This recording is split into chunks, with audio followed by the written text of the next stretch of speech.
The market is up for Tesla. Oh, wait, it's down. No, it's up again. Oh my gosh, I'm getting dizzy from all this and I don't know what to do. But it's going to be a good day. That's all I care about. No, no, wait, I want it to go down so I can buy some more. Well, I need to make sense of this and I am not qualified to do that. So I've got a hold of Matt Smith from Rebellionaire, fellow Rebellionaire Lion, to have a quick chat about the market and what it all means. I'm Brian. Welcome to Future So Matt, good to have you on. Matt Chasm, Matt on X. You can find him there. Do look for the little Rebellionaire lion next to his name so you know it's the real Matt, because there are some imposters out there. Now, Matt, you've got quite a track record for your analysis, for understanding how stocks move, of course, but also how to read financials. Is that all fair to say? Yeah, probably. First of all, thanks for having me, Brian. Always good to chat with you. It, you know, it's so hard in the short term to understand what's going on with the stock. So I kind of think of things in kind of probabilistic terms. But I think what I do try to do is understand the big picture first, and then I like to go into numbers and Excel files and things like that to have a really grounded valuation out of that. But yeah, I think that's a fair assessment. So we're seeing some big surges. In the past, we've seen some big falls. What is the best way to deal with it? My strategy has always been buy and hold. It's what I know how to do. I know how to look at a 10-year horizon. But when it comes to a 1 year or shorter, I do not have a crystal ball. What is your advice to investors who are trying to understand the short term so they don't lose their mind, first of all, and so they don't lose their money along with it? Yeah, it can be extremely emotional, and frankly, different people react to the emotions in different ways. So while I can't provide specific advice, I'll try to address this just in generic terms. I mean, if you don't trust yourself to kind of handle those emotional swings, then probably just buy and hold is the easiest path forward. That said, I think the market does present certain opportunities, and I'm completely open to taking advantage of those. Both when the stock inevitably kind of gets punched in the gut more than makes sense. So I'm happy to kind of increase exposure when that happens. And Tesla, I mean, that's happened over and over again for Tesla in the last 3-4 years. Hard to identify when that is, and you'll never perfectly be able to time the bottom. But I've been a fan of using options or even just buying extra shares when the price just seems like crazy low to me. And then on the other side, I mean, I think if you're an investor, you have to have the mindset that at some point you're going to sell. And so I'm fine kind of taking, trimming and making small, um, m- uh, kind of money off the table if you've done really well in a position, even Tesla. So, I'm not a purist where like if you ever sold one share, you're dead to me. Like, I've done very well by Tesla's done very well by me, but I've certainly taken some money off the table over the years. I had a viewer say, "Don't get mad at me. I bought some extra shares in March when it was cheap and just sold them to buy a Model Y." And I thought, why would I be mad about that? You did so good. And there are people who, at when it fell back down to 100, looked at it and pointed and laughed. How gullible of you! And there are others who loaded up at that point and have done pretty okay. Uh, so when you're dealing with now, for me, I'm definitely that fragile of an investor that I would lose sleep if I tried to trade. Let's talk about the old phrase, time in the market beats timing the market. What do you make of that? I think a lot of these old investing adages are tried and tested because they're broadly applicable and broadly true. But I think one can recognize that and then also have done your homework on one, two, three kind of opportunities. And if you're willing to kind of make a concentrated bet on something like that, then it's certainly possible that you will outperform. I mean, for me, I've spoken about this a little bit in the past, but not too much. But like in 2019, I had a portfolio that was like all Tesla, and then I was just looking at the forward earnings estimates, and I was like, Wall Street is just like wrong. Either I'm wrong or Wall Street's wrong, but like something about this doesn't add up. And so I moved all into options at that time on Tesla just because I was like, this. listen, like I could be wrong, but if I'm right and I'm just in stock, I'll get like a, 2, 3, 4x. Actually put out a post like well before anyone knew me, basically calling for Tesla to 2 to 4x in 2020. Ended up doing a lot better than that actually, but being in options was a way to get much better than a 2 to 4x with that kind of movement. So I think over the vast majority of times it's better just to kind of hold your stock and be long and just not try to bite off more than you can chew or go for the grand slam. But every once in a while, if you do get that grand slam and you've got the kind of conviction for it, that can be the sort of portfolio changing movement that will be the counterexample to your time in the market beats timing the market. Because if you just time the market once or twice in your career and you take a big enough swing at it, then it absolutely will be time in the market. What you don't Absolutely. want to do is like get in the habit of trading that and trying to get a grand slam every 6 months. Like that will not work. No. And I think if you have done a lot of research on a particular company, and I think it's fair to say that the average Tesla investor has done more research on Tesla than almost any of the Wall Street analysts, because their job is to cover 20, 30 companies, maybe an entire industry. Or, I mean, we've seen analysts who cover the entire market. My specialty is all companies. I am of the belief that you can't do that. In 2019, I was following Tesla closer than the analysts because they really hadn't initiated coverage. And I felt that I was able to see something that they weren't, which is why I went 75% in with my very small IRA, and it has done all right, to put You're it a happy mildly. man, aren't you? I'm still confused. I don't understand what's going on. So I think, if would it be fair to say, like, if you're an investor and you are following companies, any company it may be, extremely closely, that may be doing 5% of your portfolio in options, 10% in options, might not be crazy. Yeah, I mean, it's hard to um, I just put a mean general. some small Yeah, percentage that you'd be willing to lose. yeah. So I think that's one piece of it. You have to be willing to lose it all because that can very much happen. And the other part of it is timing it because like there's been a lot of times where like an options trade can even be profitable, but maybe not as profitable as just holding the stock, especially if you consider tax implications. So for me, I really only like to increase options exposure if there's it's like something that seems really crazy, going on. And aside from Sure. that, now I'm more, I kind of like to play between stocks a little bit. So like Lemonade's another company that I followed a lot, and earlier this year, like I just thought it was crazy how low Lemonade was playing. So like I put more of my portfolio in Lemonade, and then that shot up like almost 300%, and I took a lot of those proceeds and put them back into Tesla, which then Hmm. kind of continued to shoot up. So things like that work really well. But again, like those are the two companies I'm following like absolutely closest, and those sorts of opportunities don't happen very often. I have seen your coverage and Bradford Ferguson's coverage of Lemonade show up more than a time or two. I will say that. One thing that you told me, I don't know, probably 2 years ago now, that has stuck with me, and that I tell everyone who is looking at options, is when you invest in a company, you just have to guess the right direction.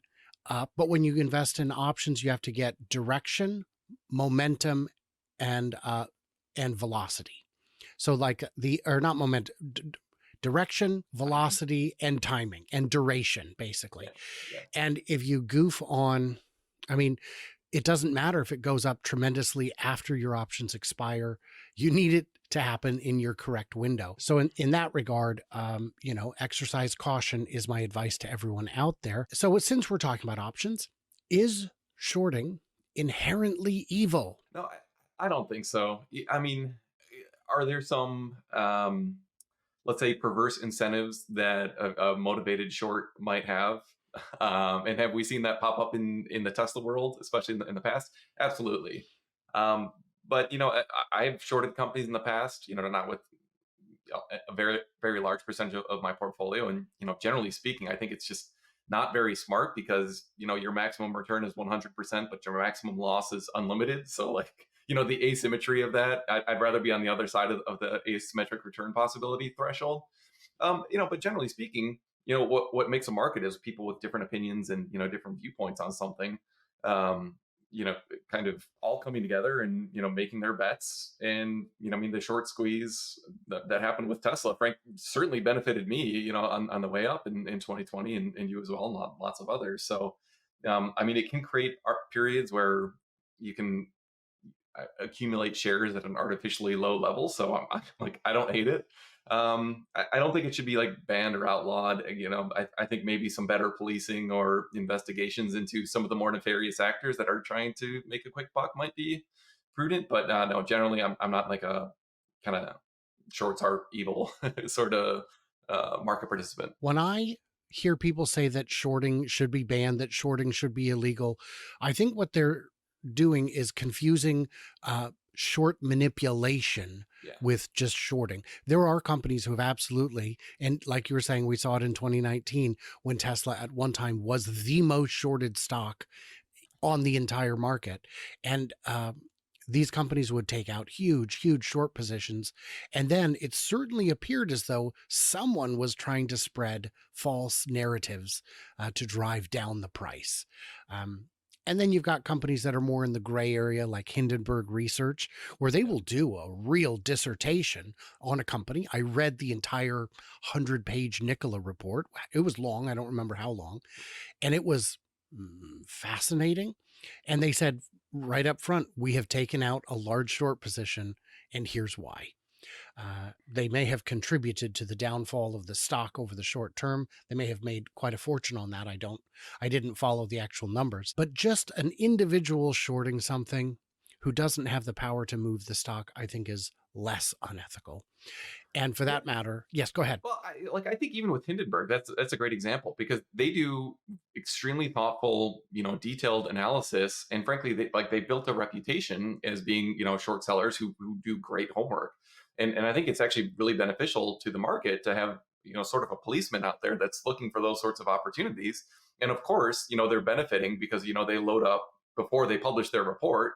So you can say that that's nefarious or or they're benefiting from that, but like that's like they built up this reputation, and I think they should be able to exploit that financially. Frankly, it's not like too dissimilar to some of what we do. I mean, we're long Tesla, and we publish research and analysis that why we think the stocks can go up from here. Now we're probably not timing it as voraciously or aggressively as Hindenburg is, but like I think it's actually helpful. To longs to have the best short thesis out there available to kind of digest. I mean, that was something in 2019 I really appreciated about the Tesla shorts. Is I was like consuming all this short analysis on Tesla, and I was like, okay, after hearing every single argument and trying to give it like a fair shake, I've come to the conclusion that these guys are idiots. And like that's useful information. It's not the same thing with Hindenburg, but I think it is really valuable to hear all points of an argument. So I think of Hindenburg less of pirates and more of bounty hunters. They can see a reward on the horizon and they're going to move on it. And yeah, we do when I'm publishing things that I think are valuable, like the Cybercab series. I want to get the word out that this is a quality product that's been engineered to every last iota of this thing has been thought through. So I think all of that makes sense. Tell us about covered calls. What are covered calls? Yeah, so covered calls are a way to generate some income from Tesla or whatever stock you own. So essentially, you're giving up some of the upside potential in a time bounded manner. So generally, when we're selling covered calls for clients, we're going out about 1 week. And so if Tesla really rallies, in the course of 1 week, there's potential that you might lose some Tesla shares as you have to unwind that position. But generally speaking, we found it's a great way to add a little bit of incremental return and spend slightly better than a buy and hold for our clients. So So basically, you're collecting I, as a Tesla shareholder, pledge my shares to someone. They give me a little bit of money, and I say, "Yeah, if it hits 500, I'll let you buy them for 500." And if it goes over 500, then they buy them for 500, for example. yeah, I mean, so we the way that we manage them is we kind of try to protect against getting shares called away. So we'd Right. rather sell or buy back the calls at a loss than to actually have the shares called away. So that's just one of the details about how we manage the positions. But yeah, generally speaking, you're getting a small amount of cash in every week, and as that kind of accumulates, you can use that cash to buy more shares of Tesla, or take the cash out, whatever it is you want to do. But then you will have the occasional losing week, and when that happens, you can lose a percentage of your Tesla shares as you just essentially unwind that position. So we view it as like prudent risk mitigation because from a dollar value perspective, the risk is that your portfolio could have gone up in value more than it actually did. But if Tesla goes down or it's flat, or even if it rallies, but just not, a huge amount, you're better off because you've collected this premium. And so as we've been doing this for over a year now, it's been a winning strategy. We've had a couple of losing weeks, but on the whole, it's been a winner. But there can be surprising things like on the election week, for example, like Tesla shot up. I don't even know the amount, but it was something close to 30%, I think. We opted not to sell covered calls that week because we thought the risk reward wasn't like very attractive. But had we sold covered calls, that would have been like a very painful losing week. So it's certainly not risk free, but we think as part of an overall kind of risk mitigation strategy, it does make sense. But I it's hard to Yeah, do. To be honest with yeah. you, like I wouldn't recommend anyone walk into this casually because it requires a huge amount of discipline.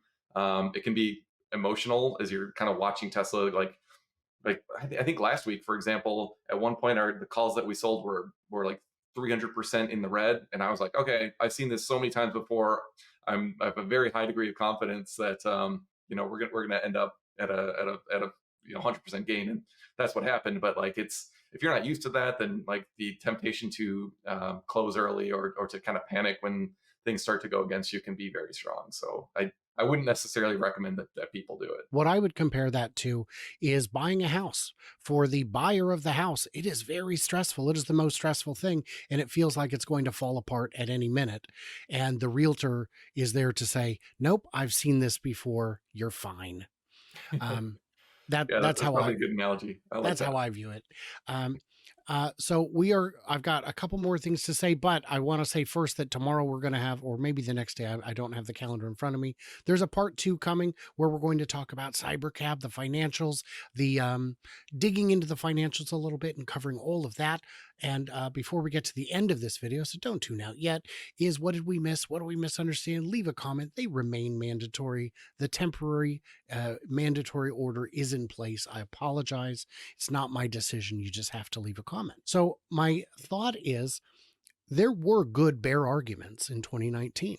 One example is there was looming debt that was scheduled for conversion, but the stock wasn't high enough to convert. They would have had to refinance. They would have had to come up with 2 billion in cash, which they did not have. If the stock hadn't gone up in 2019, that was I think, legitimate concern. My question is, do you see any legitimate concerns today? Yeah, so I mean that 2019 concern was more of like an existential kind of bankruptcy risk um, question, and while I did think at the time that was overblown because even if the company, You would have refinanced at yeah, less favorable terms. capital raise, there'd be some dilution, but I didn't think there was a real possibility that the company would go out of bankruptcy. Today, like you don't have anything kind of structural like that is a existential risk to the company. What you have instead, I think, is a car company worth 1.3 trillion dollars, and so the risk is that the kind of narrative that we saw over the last couple of years, where Tesla, hey, growth is gone, and isn't this overvalued? And so you saw that correction down 50-75% from the highs take place at certain times. So I think that's the risk is the stock price going to take a hit from here or not? With that said, like, yeah, there's all sorts of risks. I mean, I think that the stock is having the moment that it's having right now on the back of enthusiasm around AI stuff that Tesla's building. Most urgently, FSD and V13 and how impressive that's been. I think there's pretty clear implications for what that's going to do to take rate, to the probability of Tesla actually figuring out robo taxis, and then also to the probability of Tesla like actually having a marketable business with Optimus.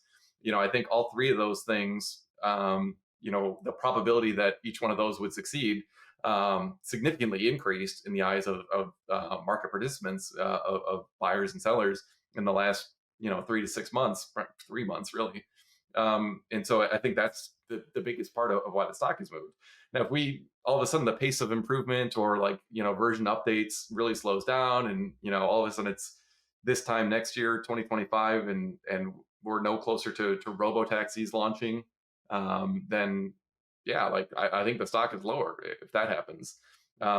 So I think it really is all on Tesla to prove that they can execute on these AI deliverables. That, I mean, they're talking about really aggressive timeframes. They're talking about like less than 6 months from now, essentially having better, safer than human driving available across all at least hardware 4 cars, and then launching a cyber cab.